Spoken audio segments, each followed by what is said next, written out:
الحمد للہ وحدہ والصلاة والسلام علی من لا نبی بعد اما بعد۔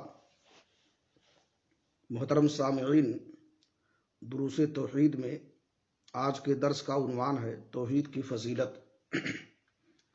مستدرک حاکم کی روایت ہے، اللہ کے رسول صلی اللہ علیہ وسلم نے فرمایا کہ موسیٰ علیہ السلام نے اللہ تعالیٰ سے عرض کیا، یا رب علمنی شیئا اذکرک وادعوک بہ۔ قال قل یا موسیٰ لا الہ الا اللہ۔ قال کل عبادک یقولون ھذا۔ قال یا موسیٰ لو ان السماوات السبع وعامرهن غیری والارضین السبع فی کفہ ولا الہ الا اللہ فی کفہ مالت بہن لا الہ الا اللہ۔ اے پروردگار، مجھے ایسی چیز بتا کہ جس سے تیری یاد کروں اور تجھ سے دعا کیا کروں۔ فرمایا، اے موسیٰ لا الہ الا اللہ کہو۔ عرض کیا کہ اے پروردگار، اسے تو تیرے سب بندے کہتے ہیں۔ فرمایا، اے موسیٰ، اگر ساتوں آسمان اور ساتوں زمینیں اور ان کے باشندے میرے علاوہ ایک پردے میں ہوں اور لا الہ الا اللہ ایک پردے میں ہو تو لا الہ الا اللہ والا پردہ بھاری ہوگا۔ سنن ترمذی کی روایت ہے کہ رسول اللہ صلی اللہ علیہ وسلم نے فرمایا کہ اللہ تعالیٰ کا ارشاد ہے، یا ابن آدم لو اتیتنی بقراب الارض خطایا ثم لقیتنی لا تشرک بی شیئا لاتیتک بقرابها مغفرہ۔ اے ابن آدم، اگر تو زمین بھر کر میرے پاس گناہ لائے اور تو نے میرے ساتھ شرک نہ کیا ہو تو میں تمہیں زمین بھر کر مغفرت سے ملوں گا۔ موسیٰ علیہ السلام جو جلیل القدر نبی و رسول ہیں، انہوں نے اللہ رب العالمین سے طلب کیا کہ وہ انہیں کوئی ذکر سکھا دے جس سے وہ اس کی تعریف کریں اور اس کا وسیلہ پکڑیں۔ تو اللہ رب العالمین نے ان کی رہنمائی کی کہ وہ لا الہ الا اللہ کہیں، کیونکہ وہ سب سے عظیم اور افضل ذکر ہے۔ اسی کلمے کے لیے اللہ رب العالمین نے تمام مخلوق کو پیدا کیا اور رسولوں کو بھیجا اور کتابیں نازل فرمائیں، تو لا الہ الا اللہ ذکر بھی ہے اور دعا بھی۔ کلمہ توحید یعنی لا الہ الا اللہ عظیم کلمہ ہے۔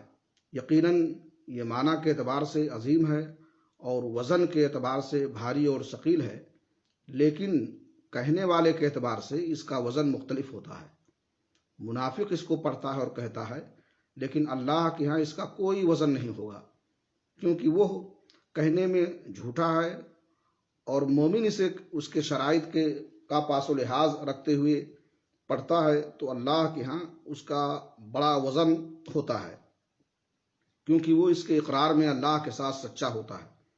لہذا اگر ساتوں آسمان اور ساتوں زمینیں اور ان کے باشندے اللہ کے علاوہ ایک پردے میں رکھ دی جائیں اور لا الہ الا اللہ ایک دوسرے پردے میں ہو تو لا الہ الا اللہ کا پردہ بھاری ہو جائے گا، اس لیے کہ اس میں اللہ کی وحدانیت کا اقرار اور اس سے شرک کی نفی ہے، اور یہ ذکر و دعا دونوں پر مشتمل ہے۔ اس کے اقرار سے گناہ اور غلطیاں، خطائیں مٹ جاتی ہیں۔ اسی طرح سے توحید تمام گناہوں کو مٹا دیتی ہے۔ جو شخص اللہ رب العالمین سے ایسی حالت میں ملاقات کرے کہ وہ سچی توحید پر قائم ہو تو اللہ تعالیٰ اس کے گناہوں کو مٹا دے گا، خواہ وہ پورے زمین بھر کر ہوں۔ اس سے معلوم ہوا کہ اللہ کی رحمت بہت وسیع ہے، اس کے نزدیک توحید کا ثواب بہت زیادہ ہے، لیکن یہ مغفرت اللہ کی مشیت پر موقوف ہے، اور اللہ کی مشیت اسی وقت ہوگی جب انسان چھوٹے بڑے ہر قسم کے شرک سے محفوظ ہوگا، کیونکہ اللہ کا فرمان ہے، ان اللہ لا یغفر ان یشرک بہ ویغفر ما دون ذلک لمن یشاء۔ یقیناً اللہ تعالیٰ اس چیز کو نہیں معاف کرتا کہ اس کے ساتھ شرک کیا جائے، اور اس کے علاوہ گناہ کو جس کے لیے چاہے بخش دیتا ہے۔ توحید انسان کو نیک عمل کی ترغیب دلاتی ہے۔